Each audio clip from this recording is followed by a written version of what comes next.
Hello students, welcome once again.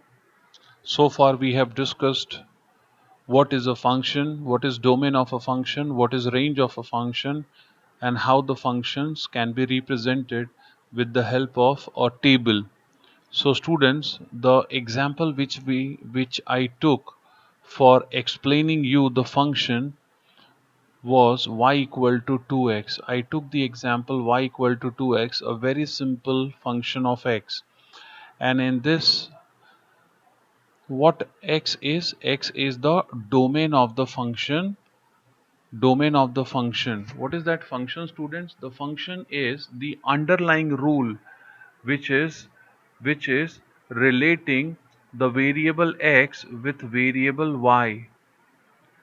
There is a relation between y and x, and what is that relation? The relation is every y value is double of x value, and this relation is only the function. So this is one way of writing the function y equals to f of x, which is help of equation. With the help of an equation you can express a function. Then the other way of writing a function was in the tabular form. Look at this table. In this table also, what we have given is the relation between x and y, and this table gives us the same relation as this equation. Here the equation says y equals to 2x, that is every y value will be double of x value, and same thing is indicated in the table. The first row is x values and the second row is y value for corresponding x value. That is, if x is -3, y is -6, which is double. If x is -1.7, y is -3.4, which is double of x, 2x. So we can express a function with the help of an equation or with the help of a table. There is one more way we can express a function, and that is known as arrow diagram method. Expressing a function with the help of an arrow diagram method. This method is important for one reason which you will know very shortly. So I am going to explain you how to express a function with the help of arrow diagram.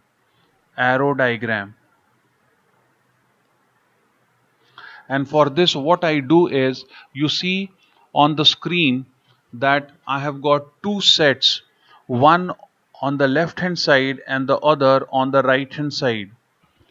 And then these two sets have elements within them. These elements are associated with the help of arrows. Now I'll explain you what these two sets are. Students, the set on the left hand side is nothing but representing the x values. All the x values I have written in the set that is on the left hand side. So you can say that this left hand side set is actually our domain set. It is domain set. And the set on the right hand side is our range set. This is range set.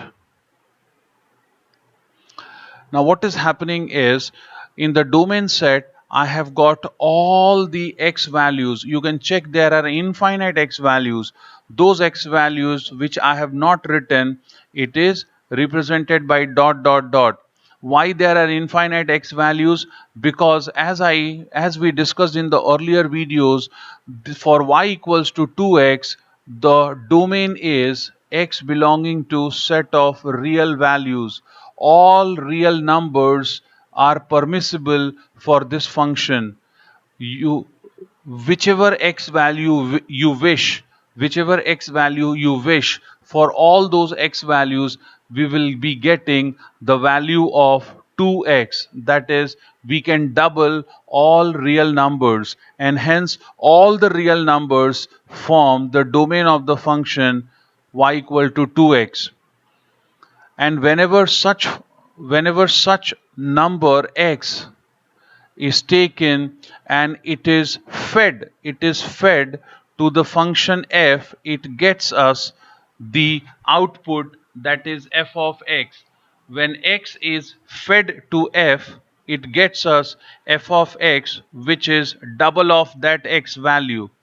You can understand, students, there is some association between the elements of this set with this set because of this function. That is why all the elements which we have on the range, all the elements that we have in the range set, we call those element as the image of the elements in the domain set. So what I want to tell you is minus 6 is image of minus 3 under f. Minus 3.4 is image of minus 1.7 under f. And this negative 1 is image of negative 0.5 under f. So this is under the influence of f that all these elements are related to all the elements on the right hand side set.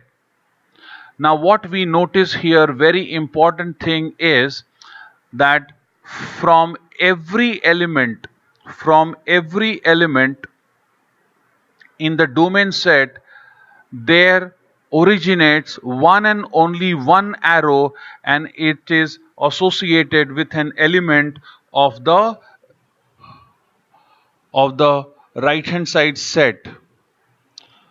Here I would like to read few statements for you.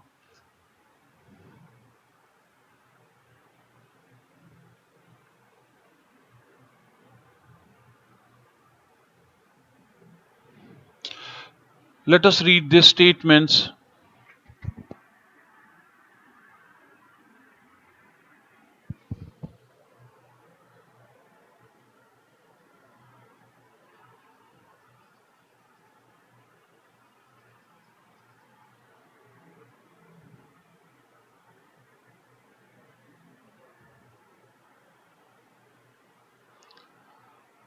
The values of x are called domain of f. The values of f of x or y for a particular x value is known as range of f.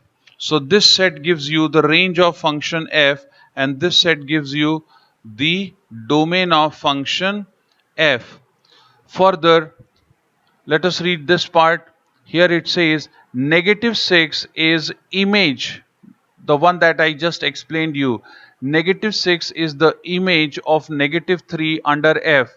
See, this element which is in the range set is the image of negative 3 under f.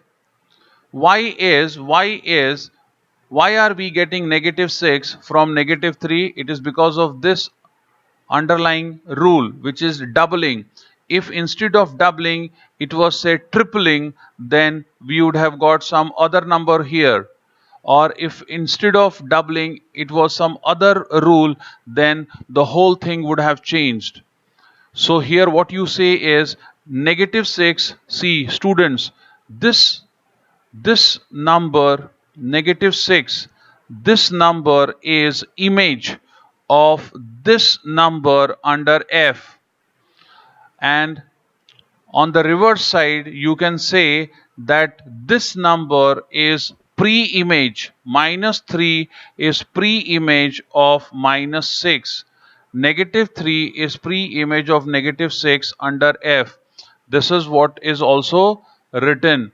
So these two are very important statements. Negative 6 is image of negative 3 under f, and negative 3 is pre-image of negative 6 under f. So all these elements are images. The elements in the elements